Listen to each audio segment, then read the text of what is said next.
할렐루야. 만왕의 왕이 되시는 하나님께서는 여러분을 사랑하십니다. 고린도후서 6장 9절과 10절 말씀에 보면은요, 우리를 향하여 이렇게 말씀하고 있습니다. 무명한 자 같으나 유명한 자요, 죽은 자 같으나 보라, 우리는 살아있고, 징계받은 자 같으나 우리가 죽임을 당하지 아니하였고, 또한 근심하는 자 같으나 항상 기뻐하고, 가난한 자 같으나 많은 사람을 부유하게 하고, 아무것도 없는 자 같으나 모든 것을 가진 자로다. 할렐루야. 우리의 생각에는요, 우리가 무능해 보이고 근심 덩어리로만 생각되어지고 아무것도 없는 것 같지만, 하나님의 생각은 다르다라는 거예요. 하나님의 생각은 여러분이 유명합니다. 하나님의 생각은요, 여러분에게 항상 기쁨을 주십니다. 하나님의 생각은요, 가난이 아니라 모든 것을 소유했다라고 말씀하고 계십니다. 이 모든 은혜가 우리의 삶 가운데 충만히 넘쳐나게 되기를 다시 한번 주님의 이름으로 축복합니다. 성도 여러분, 비가 오면 꼭 우산을 써야 한다, 맞습니까? 그렇다면 이 논리가 어느 나라, 어느 국민에게든지 다 적용된다라고 생각을 하십니까? 저는 적어도 우리나라에서만은 맞다고 생각을 합니다. 왜냐하면 저녁에 뉴스를 보다 보면 기상캐스터들이 하는 말을 듣게 됩니다. 내일 맑은 날을 보기가 힘들 것 같습니다. 이 멘트가 나오면 다음 멘트가 뭐예요? 출근길에 우산을 꼭 챙겨 나가시길 바랍니다. 이렇게 하더라고요. 하지만 프랑스의 경우는 다릅니다. 프랑스 국민들은요, 비가 오면 당연히 우산을 써야 한다라는 생각을 갖지 않는다고 합니다. 프랑스 사람들은요, 비나 눈이 오는 날이면 오히려 우산을 쓰지 않고 걸어다니는 사람들이 많다라고 합니다. 왜냐하면 프랑스의 유치원 교육에서 그 이유를 찾을 수 있습니다. 유치원에서 아이들을 가르칠 때 이렇게 가르친다고 합니다. 너희가 비 오는 날 우산을 쓰고 걸으면 앞이 가리워져 위험하단다. 그리고 손이 자유롭지 못하기 때문에 사고 날 가능성이 높다라고 가르친다라는 거예요. 그래서 프랑스 사람들은 가능하면 우산을 안 쓰고 우비나 레인코트를 입던지 아니면 그냥 비를 맞는다고 합니다. 이렇듯 비와 우산에 대한 잘못된 고정관념은요, 우리들의 생각과 안목을 좁게 만들 수 있다는 것을 기억해야 합니다. 하지만 고정관념을 깨면 세상을 훨씬 더 넓게 볼 수 있습니다. 생각을 바꾸면 사물을 더 세심하게 살필 수 있습니다. 시각을 바꾸면 작은 것에 연연하지 않습니다. 오늘 본문은 하나님께서 유대인들이 가지고 있었던 잘못된 고정관념을 고쳐주시는 내용을 담고 있습니다. 하나님께서는요, 아브라함에게 약속하셨듯이 이스라엘을 통해 열방을 축복하기를 원하셨습니다. 그래서 이스라엘 백성들이요, 열방 가운데 모범이 되기를 원하셨는데, 때문에 성전과 율법은 유대인들만을 위한 것이 아니었다라는 말씀입니다. 성전과 율법은요, 온 세계를 위해 하나님께서 주신 것입니다. 유대인과 이방인 사이에 벽을 쌓으라고 주신 것이 아닙니다. 하지만 유대인들은 어떻게 하였습니까? 성전과 율법을 관계의 벽을 쌓는 도구로 삼게 되었습니다. 예수님께서 뭐라고 말씀하셨습니까? 나는 의인을 부르러 온 것이 아니요 죄인을 부르러 왔노라 라고 말씀하셨음에도 불구하고 저들은 여전히 그 말씀을 이해했어요? 이해하지 못하였어요? 이해하지 못하였던 거예요. 때문에 사도행전 10장의 이 고넬료 사건은요, 유대인들이 세운 이 막힌 벽을 무너뜨리는 중요한 사건이며 구원과 은혜 그리고 성령에 대하여 저들이 가지고 있던 잘못된 고정관념을 고쳐주는 내용입니다. 이 본문에 나타나는 고넬료는 어떤 인물입니까? 로마군의 백부장입니다. 로마 제국의 백부장 정도면 인근 지역에 사법권을 행사할 정도의 권력자입니다. 권력만 있겠습니까? 어느 정도의 재력도 있었습니다. 이 정도면 권력도 있고 백부장으로 권력도 있고 재력도 있다면 사실 교만 떨 정도이지 않습니까? 그런데 고넬료의 심부름을 맡은 종의 말에 의하면 사도행전 10장 22절 자 시작 백부장 고넬료는 의인이요 하나님을 경외하는 사람이라 유대 온 족속이 어떻게 하더니 칭찬하라. 성도 여러분, 이 종의 말에 의하면은요, 자신의 주인은 백부장 고넬료는 이 부근에 사는 유대인들 아무한테나 물어봐도 알 수 있습니다. 그분은 의롭고 그분은 하나님을 경외하는 분이다 라고 말하고 있습니다. 성도 여러분, 이 고넬료는요, 자신에게 있었던 첫 번째 산, 권력과 재력으로 인한 교만 떨었다고요? 안 떨었다고요? 안 떨었어요. 자, 거기까지는 잘 넘어갔어요. 이제 고넬료의 두 번째 산입니다. 선행과 신앙이 주변 사람들에게 심지어 유대인들에게까지 뭐 받을 정도라고요? 칭찬을 받을 정도이다 라고 말하고 있습니다. 자, 보통 사람 같으면 이 정도가 됐다면 어떤 생각을 했습니까? 자만하지 않겠습니까? 하지만 이 고넬료는요, 이 두 번째 산도 아주 잘 넘어가고 있습니다. 성도 여러분, 고넬료는요, 이러한 상황에서 권력도 있고 재력도 있고 선행도 하고 신앙도 깊었지만 다른 이들에게, 특별히 유대인들에게까지 칭찬받고 있었지만 교만 떨지 않았습니다. 자만하지 않았습니다. 더 겸손한 자세로 하나님을 알고 싶어 했습니다. 더 열정적으로 하나님의 뜻을 행하고 싶어 했습니다. 그럼 오늘 본문에 나오는 두 번째 인물은 누구입니까? 바로 베드로입니다. 베드로는요, 예수님께서 부르실 때 모든 것을 다 버리고 따랐던 인물이다. 아니다. 인물입니까? 모든 것을 다 버리고 예수님을 따랐던 인물 맞습니까? 네, 맞아요. 자, 베드로는 예수님의 수제자였다. 맞습니까? 예, 맞아요. 하지만 모든 것을 버려두고 예수 그리스도를 쫓았지만, 예수 그리스도의 수제자였지만 지금 그는요, 아직도 잘못된 신앙 고정관념을 깨지는 못했습니다. 사실 베드로에 대해서 우리가 다시 한번 생각해 본다면 베드로는요, 존경받는 바리새인도 아니었어요. 베드로는요, 존경받는 율법학자도 아니었어요. 베드로에게서는요, 교만 떨 근거를 찾아볼 수 없습니다. 베드로는 뭐 출신이에요? 어부 출신이에요.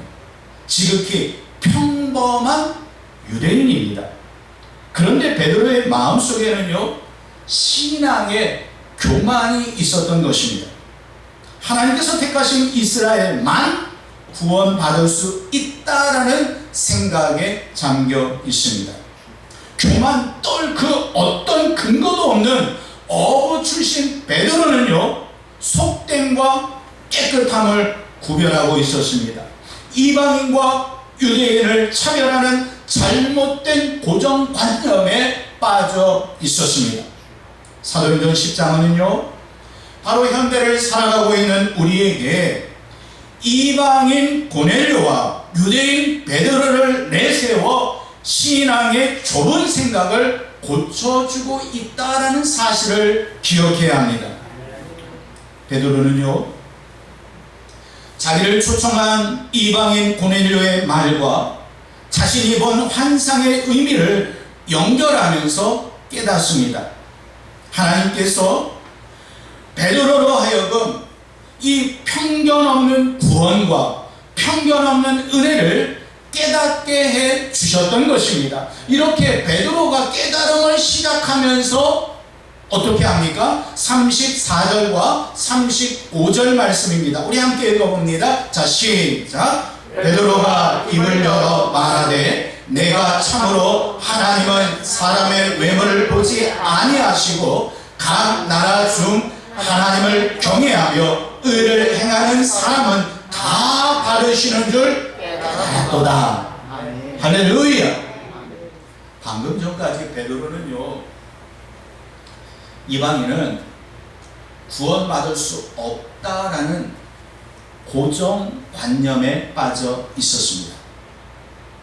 하지만 하나님께서 이 베드로의 생각을 고쳐주셨습니다. 그리고 베드로는 선포합니다. 사람들은 외모로 서로를 판단하지만 하나님께서는 사람을 외모로 판단하지 아니하십니다. 이제 베드로 안에서는요, 유대인과 이방인을 구별하는 이 편견이 깨지기 시작했습니다. 그의 잘못된 고정관념이 산산조각 부서지기 시작했습니다. 베드로가 그렇게 되면서 설교하였던 그 설교 핵심은 예수 그리스도였습니다. 베드로는요, 구원은 오직 예수 그리스도를 믿음으로만 가능하다는 것을 선포하기 시작합니다. 44절 말씀에 보면은요, 베드로가 이 말을 할 때에 어떤 말이요? 예수는 그리스도이십니다. 예수만이 구원자이십니다 라고 선포할 때에 성령이 말씀 듣는 모든 사람에게 어떻게 해요? 내려오셨습니다. 베드로가 예수 그리스도에 대하여 선포할 때에 성령이 임한 것입니다. 저들은 말씀을 들을 때에 성령을 받았습니다. 그래서 이 사건을 가이사랴의 오순절 사건이라고 부르기도 합니다. 가이사랴에서 이방인들에게 성령이 강림한 이 사건은 그리스도 안에서 더 이상 유대인과 이방인 간의 차별이 존재하지 않음을 선포하고 있는 내용입니다. 하나님께서는 사람을 외모나 혈통이나 국적으로 판단하시지 아니하십니다. 하나님께서는요, 물질이 많고 적음으로 사람을 판단하지 아니하십니다. 그런데 우리가 아멘이라고 고백은 하고 있지만 우리 안에 아직도 베드로와 같은 편견이 사로잡고 있지는 않은지 점검해 보았으면 좋겠습니다.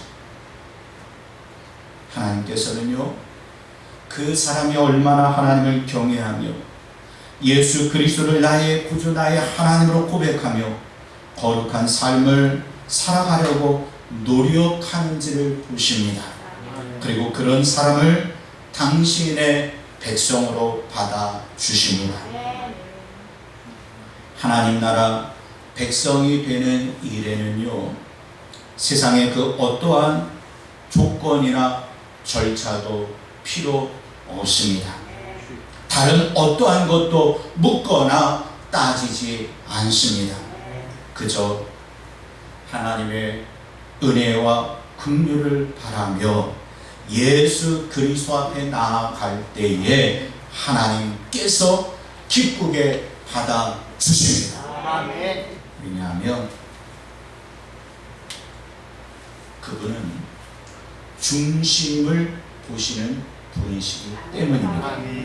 우리 함께 사무엘상 16장 7절 하반절 말씀 읽어봅니다. 자, 시작. 내가 보는 것은 사람과 같이 아니하니 사람은 외모를 보거니와 나 여호와는 중심을 보느니라. 나 여호와는 뭐를 보신다고요? 중심을 보느니라. 성도 여러분,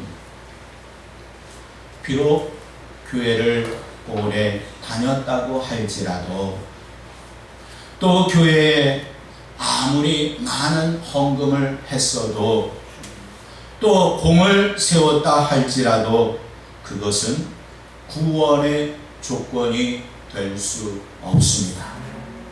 예수 그리스도 안에서 믿음의 진정성이 없다면 그 모든 것으로, 그 모든 것을 가지고서도 구원에 이룰 수 없습니다. 하나님께서 보시는 것은 외모가 아닙니다. 하나님께서 보시는 것은 믿음의 중심입니다. 하나님께서 보시는 것은 바로 여러분 자체이십니다. 부족하면 부족한 그대로, 연약하면 연약한 그대로 하나님께서는 여러분 자체를 사랑하고 계시다라는 사실을 믿으시기를 바랍니다. 성도 여러분, 조지 베버리 쉐아라는 사람이 있습니다. 그는 어렸을 때에 교회에 열심히 출석하는 주일학교 학생이었습니다. 하지만 출세하고 돈을 많이 벌면서 주님과 또 교회를 멀리하게 되었습니다. 그는 시카고 방송국의 연출자였고요, 인기 절정의 가수였습니다. 많은 돈을 벌고 또 출세하였습니다. 하지만 마음에 어딘가 모르게 허무함이 생겼습니다. 마음속에 어떤 불안이 떠나지 않았습니다. 그러던 어느 날 어렸을 때 믿었던 예수 그리스도에 대한 향수와 추억이 되살아나기 시작했습니다. 그러면서 나는 어쩌면 인생을 낭비하고 있는지 모르겠다라는 생각을 갖게 되었습니다. 조지 베버리 쉐아는요, 그 어느 모임에 참석하였다가 예수님께 자신의 삶을 드리겠노라 고백하게 됩니다. 그리고 집에 돌아왔을 때에 방송국에서 전화가 왔습니다. 다시 전속 계약을 하면 지금보다 더 좋은 대우를 보장하겠습니다. 하지만 그는 거절했습니다. 그리고 다음과 같은 유명한 대답을 했는데요. 미안하지만 전화를 너무 늦게 걸으셨습니다. 앞으로 나의 목소리와 재능, 모든 것은 나를 구원하신 예수님, 나의 주인이 되신 창조주 하나님의 영광을 위해서만 쓰여질 것입니다. 성도 여러분, 이 조지 베버리 쉐아, 여러분 생각이 어떻습니까? 바보이지 않습니까? 시카고 방송국의 연출자이며 인기 절정의 가수, 그거 하면서도 하나님의 일을 할 수 있을 것 같은데 그는 그 모든 것을 포기한다고 이야기를 합니다. 여러분 생각은 어떻습니까? 성도 여러분, 이것도 취하고 저것도 취하면서 하나님의 일 하면 되는 것 아니겠습니까? 이것도 누리고 저것도 누리면서 또 방송국에서 돈 많이 벌어서 헌금 많이 하면 되는 것 아니겠습니까? 그러나 그는 이제 나의 목소리를 통하여 세상의 노래를 부르는 것이 아니라 하나님의 영광을 위하여 쓰여질 것이다 고백했습니다. 이제 그의 마음속에서 멜로디가 솟아나오고 있습니다. 자기를 위해 늘 기도하신 어머니가 친구 밀러 여사에게 가져왔던 성시에 맞춰서 작곡을 하게 되었는데요. 우리가 잘 아는 찬송가 94장입니다. 주 예수보다 더 귀한 것은 없네. 이 세상 무기와 바꿀 수 없네. 영축을 내 대신 돌아가신 그 놀라운 사랑 잊지 못해. 우리 다 같이 세상 즐거움 다 버리고 세상 사랑 다 버렸네. 주 예수보다도 귀한 것은 없네. 예수 밖에는 없네. 할렐루야. 정말 주 예수보다 더 귀한 것 없다라는 고백이 우리의 속에서 일어나기를 소망합니다. 1983년 네덜란드의 암스테르담에서 그가 이 찬양을 했을 때 수많은 사람들이 일어나 박수갈채를 보냈습니다. 박수가 끝난 후 그가 남긴 한마디는 모든 사람을 수렴케 했습니다. 감사합니다. 그러나 나는 여러분의 박수갈채와 그리스도를 바꾸지는 않겠습니다. 이분이 바로 빌레그레암 목사님과 평생을 동역하신 조지 베버리 쉐아입니다. 1973년 빌레그레암 초청 여의도 전도대회에 함께 한국을 방문하기도 했습니다. 성도 여러분, 조지 베버리 쉐아를 이렇게 불러주셨던 하나님께서 이제 지금 우리를 부르고 계십니다. 기억하십시오. 긍휼의 하나님께서는요, 우리의 어떤 모습이든 심지어 죄의 모습까지도 예수 그리스도의 십자가를 통하여 다 받아 주셨습니다. 우리 함께 디모데전서 2장 4절 말씀 읽어봅니다. 자, 시작. 하나님은 모든 사람이 구원을 받으며 진리를 아는 데 이르기를 원하시느니라. 아멘. 진리를 아는 데 이르기를 뭐라고요? 원하시느니라. 그렇습니다. 하나님께서는요, 유대인들 뿐만 아니라 모든 사람이 구원에 이르기를 원하십니다. 모든 사람이 예수 그리스도의 진리의 말씀을 알기를 원하십니다. 그분 예수 그리스도께서 죄인인 우리를 구원해 주시고자 이 땅에 오셨습니다. 우리를 하나님 나라 친백성 삼아 주시려고 오셨습니다. 바로 저와 여러분을 위해 이 땅에 오셨습니다. 믿으십니까?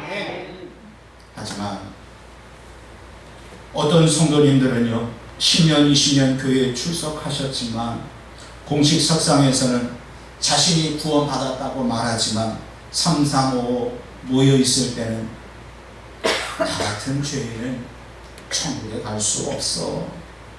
나 같은 죄인이 어떻게 천국 갈 수 있어? 이렇게 말하곤 합니다. 그런데 정확하게 알아야 합니다. 이것은 겸손이 아닙니다. 누가 나 같은 죄인 구원받지 못한다는 것 모를 사람이 어디 있습니까?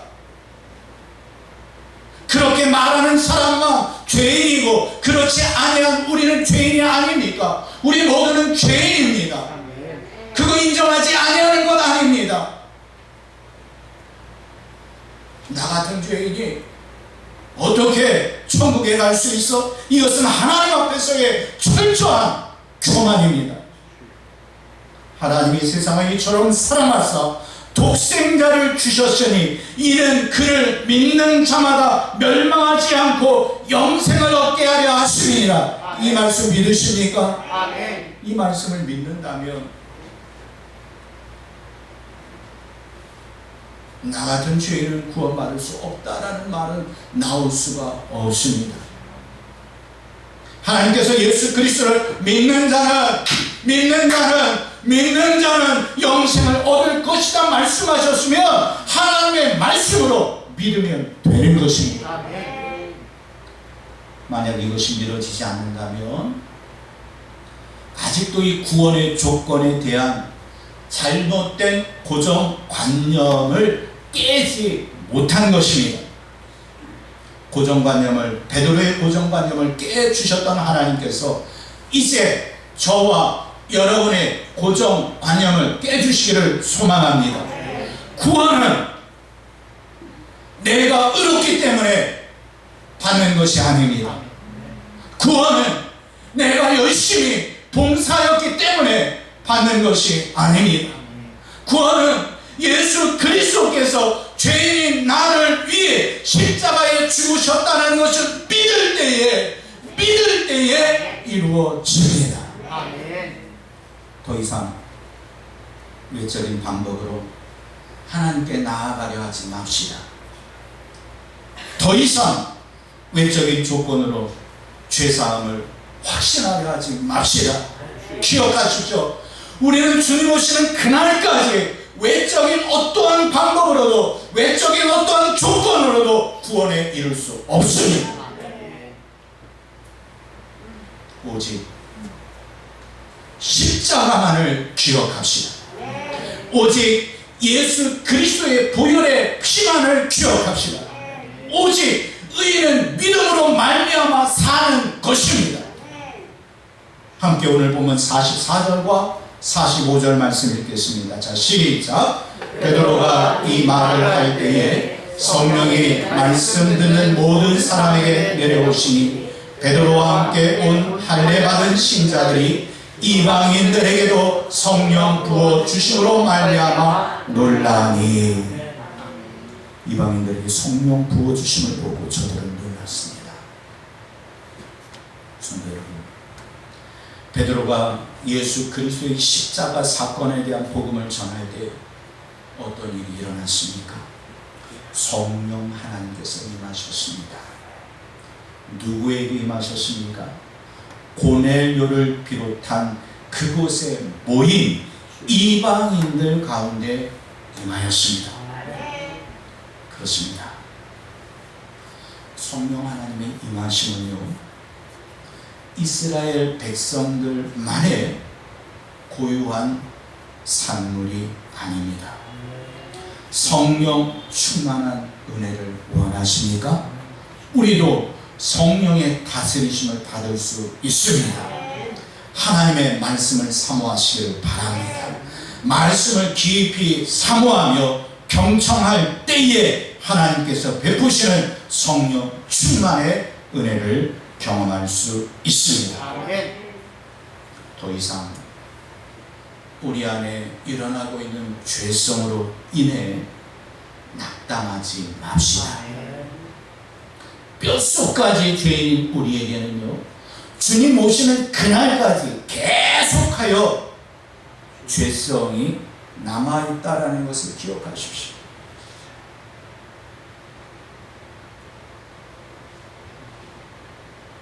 죄성이 없다라는 것이 아니에요. 죄성은 남아있습니다. 하지만 이 죄성을 어떻게 다스리느냐가 중요한 것입니다. 하나님의 구원은 편견이 없습니다.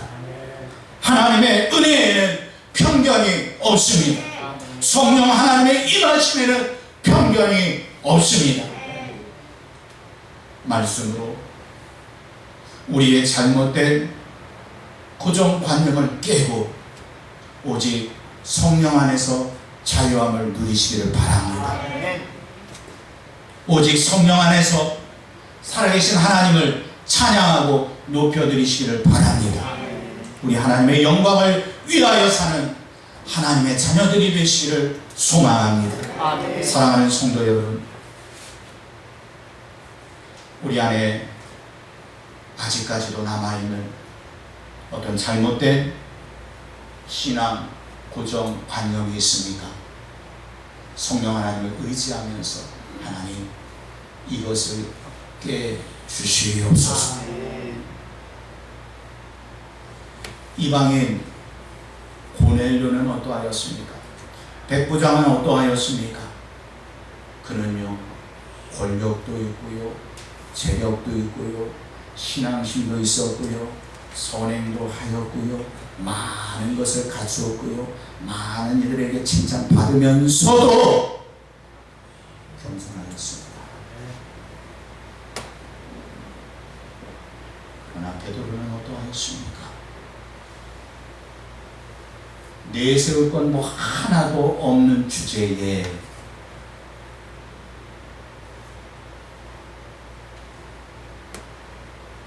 유대인과 이방인을 구분하면서 교만 떨지 않았습니까?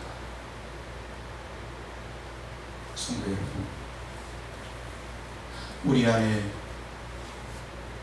이방인 고넬료와 같은 모습도 있을 수 있고, 우리 안에 베드로와 같은 모습도 있을 수 있습니다.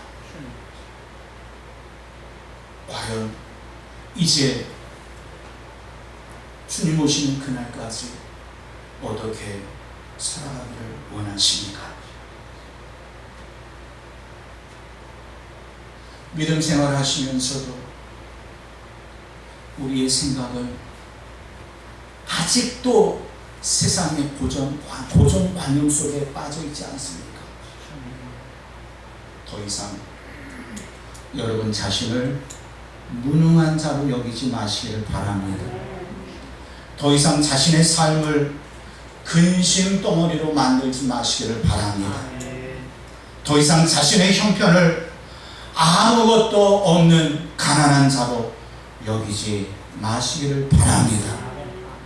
고린도후서 6장 9절로 10절 말씀에서 우리에게 말씀하십니다.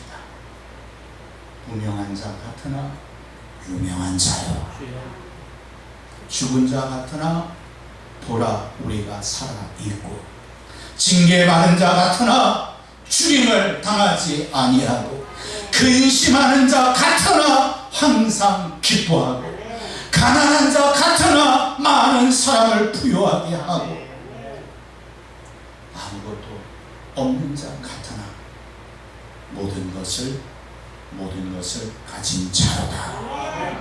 성도 여러분, 그렇습니다. 누가 뭐래도 하나님께서 여러분을 유명한 자로 부르고 계십니다. 하나님께서 여러분을 항상 기뻐하는 자로 부르셨습니다. 하나님께서 여러분에게 모든 것을 주시고자 모든 것을 가진 자라고 말씀해 주셨습니다.